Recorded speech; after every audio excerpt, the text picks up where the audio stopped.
On this this part of the DIYNate video, we're actually coming back to our bike rack.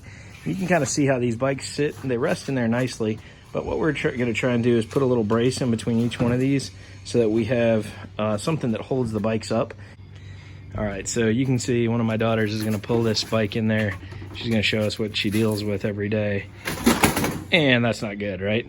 So we don't really want that to happen. So let's put it in there one more time and see how much play it has. So this is one of the bigger ones.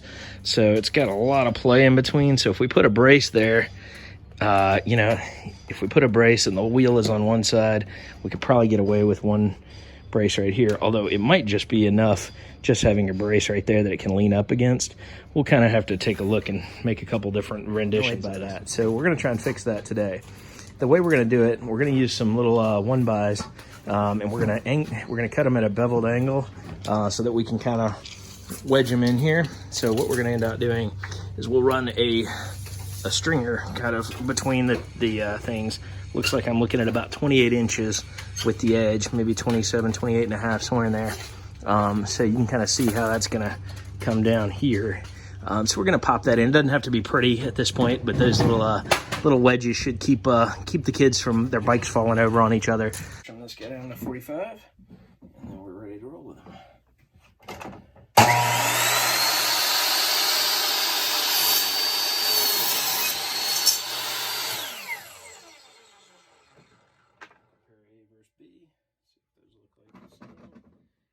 that is a 45-degree angle, so we now know. So now we need 28 inches on the measure. We're going to try it, and we'll make sure we get our Sharpie. Back to the Sharpie, maybe. Oh, Sharpie's up here.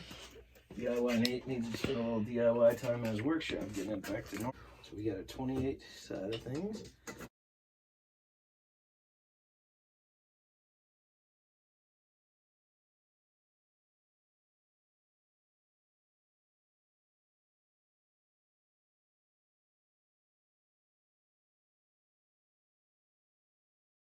So here we go. Now we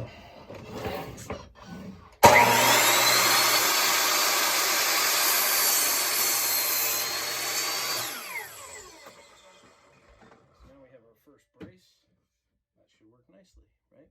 In this case, we're using some distressed wood from a past project. This actually came from an old rental property I have. Some spindles that were on the fence that I salvaged. I'm a big fan of reclaiming wood if you can. I really like the idea of repurposing it. So I'm just going to take 3 of these guys, knock them all off at once, and then we'll measure the other side on them and see how it turns out. Here we go. Big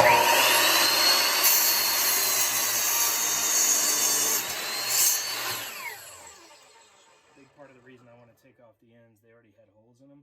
And so that wood is a little bit fatigued already. So I'm pretty sure by taking off the ends, it's going to give me a little bit more to work with on this end. So now that we've got that nailed down, we'll be able to measure on all of these and hopefully get a very simple cut on this side as well. So, you know, they're not the straightest boards by any stretch, but they're going to be just fine for this project. So we're going to set them on here. Take our measurement, line them all up on the same end here. 27.5. There's our 27.5 mark.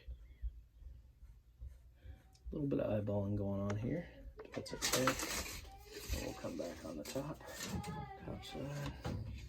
Right now, make sure they're all straight on the end here. Bring it back to the 27.5 mark where we start our cut. Got our 45-degree angle working on our miter saw. And we're going to pull it back.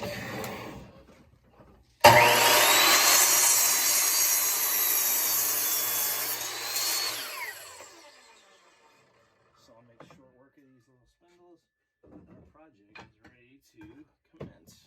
Got some good marks there. And this one, the original test this guy, so we're in good shape for this project. Reset our saw back to level. Take it off the 45-degree angle. Back to 0.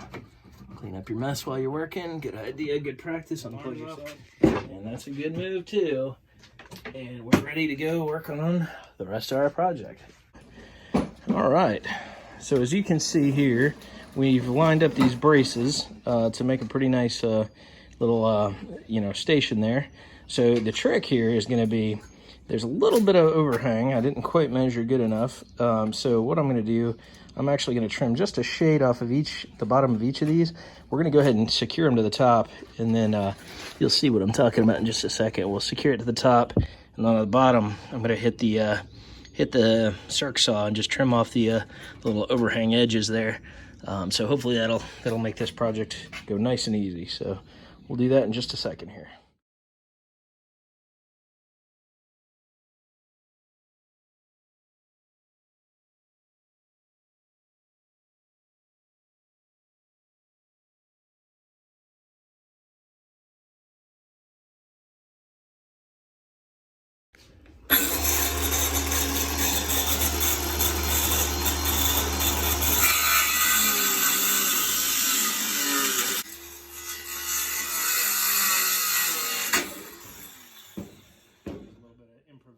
There. Chucked it.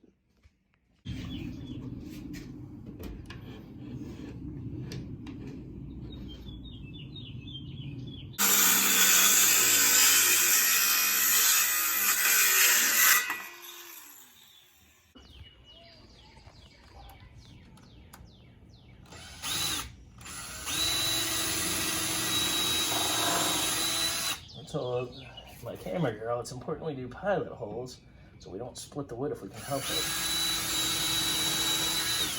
These things will split really easily just because of the nature of the angle that we're working with. So we want to make sure we make nice little pilot holes for them so that when we come back with a driver, we go in nice and easy. Even then, there's no guarantee, and I'm not making these nice pilot holes at all. Just kind of giving me something to start with so I don't split the wood right out of it.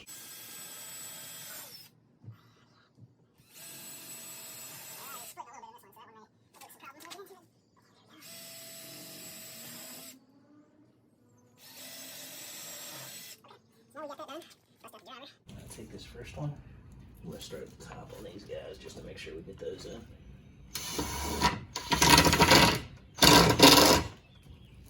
Well, that went in surprisingly easy. I don't know if it really took much. It might not have been long enough. Let's see if that's the same size. Yeah, looks like that's the same size, so we'll give it a try. Let's see if we hit meat here.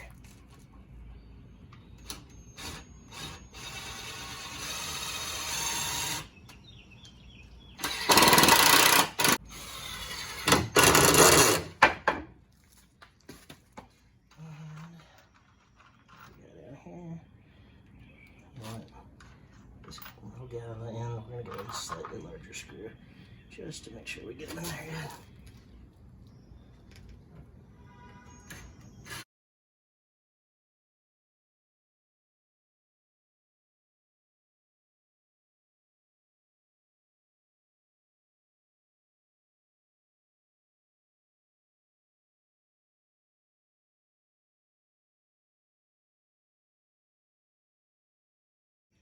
Last but not least, this one's going a little faster than that other project we worked on, huh, Eve? Alright, come back to this guy. And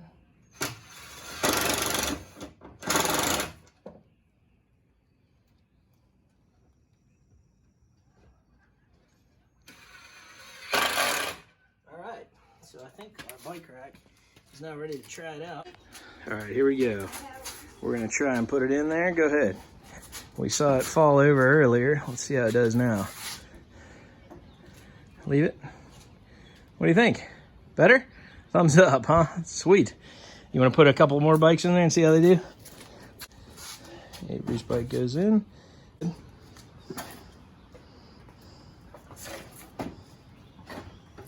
Okay, cool. A little bit side-by-side action there. So you think that's gonna work? Yeah. All right, nice job. That works a little better. Gives it a little bit of stability. That one's leaning up on that side. This one actually is leaning up on that side, so works out all right.